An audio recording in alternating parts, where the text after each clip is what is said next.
चलिए अब सीधा रुख करेंगे गोरखपुर की ओर, जहां पर सीएम योगी आदित्यनाथ प्रभु नरसिंह भगवान की पदयात्रा में शामिल हुए। सद्भाव के साथ आपसी मतभेदों को भुला करके एक समरस भाव के साथ हम इस आयोजन का हिस्सा बने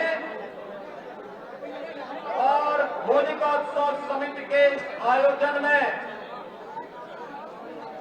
जब मुझे आप सबके साथ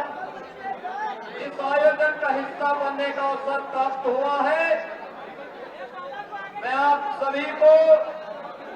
पूरे प्रदेशवासियों को होली की पावन पर्व की हृदय से बधाई देता हूं।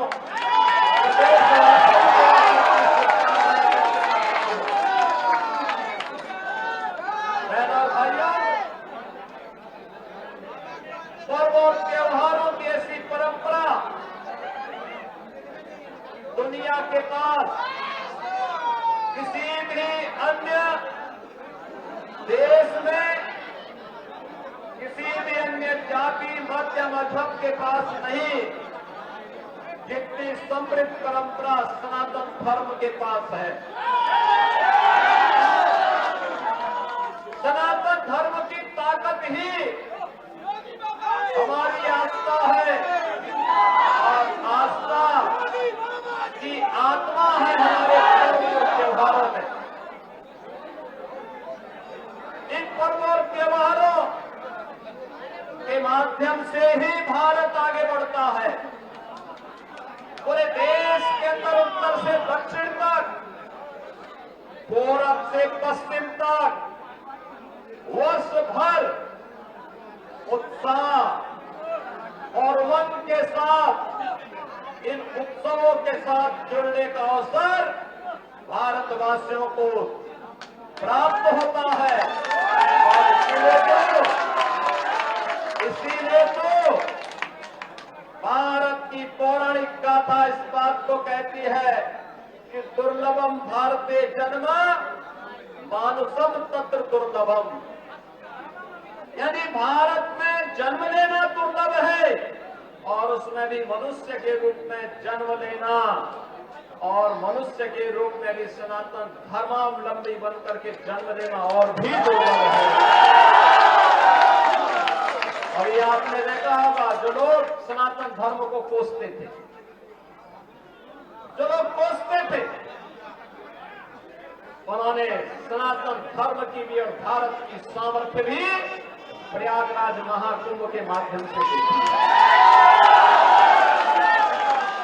66 करोड़ से अधिक श्रद्धालु एक साथ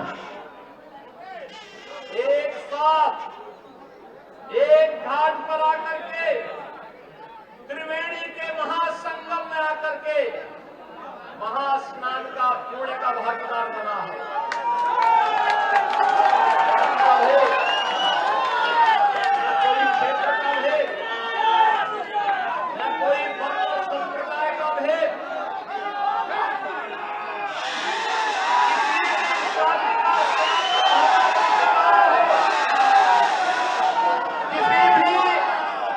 क्षेत्र का सनातन धर्मावलंबी रहा हो,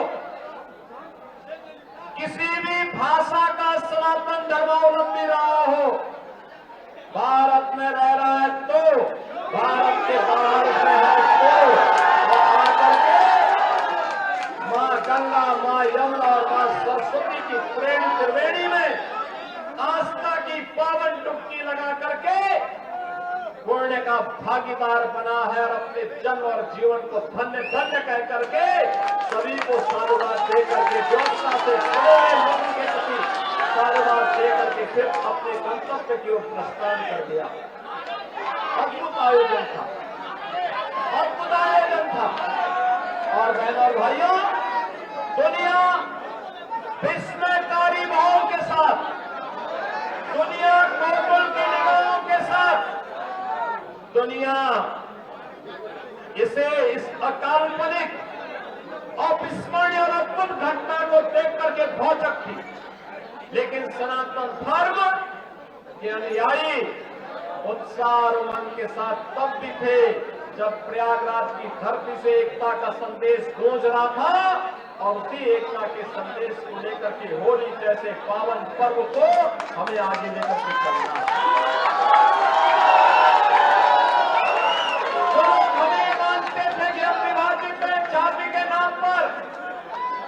छुआछूत और अस्पृश्यता के नाम पर, उन लोगों से पूछना चाहिए कि भगवान ने तुम्हें दृष्टि दी है, जाओ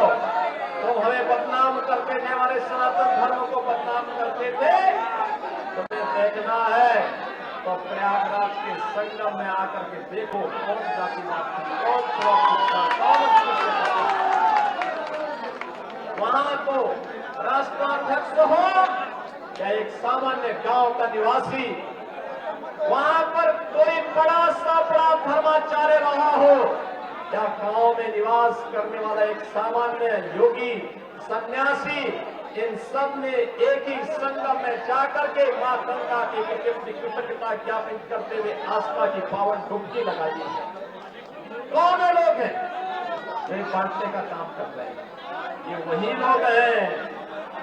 जिन्होंने अयोध्या में राम मंदिर का विरोध किया। ये वही लोग हैं जो गौ तस्करी में लिप्त थे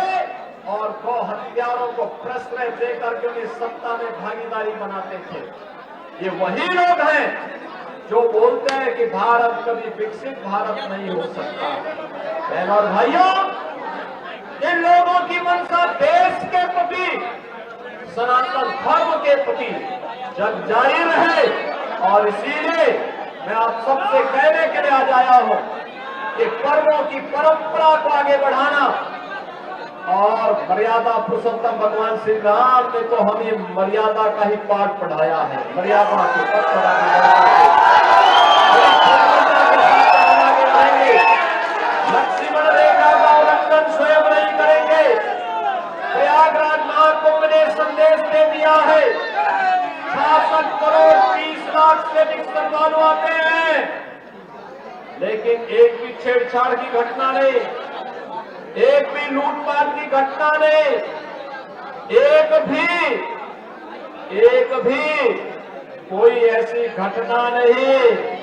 जिसके कारण किसी भी सनातन धर्मावलंबी को सिर नीचे करना पड़े। ऐसा अद्भुत अनुशासन, ऐसा अद्भुत मर्यादा, ऐसी अद्भुत छटा जो प्रयागराज ने हम सबको दी है। और आज इस अवसर पर जब होली जैसे इस पावन रंग भरे उत्साह और उमंग की होली के साथ जुड़ने का अवसर आज हमें प्राप्त हो रहा है, लगभग 100 वर्षों की इस परंपरा को एक और दुनिया के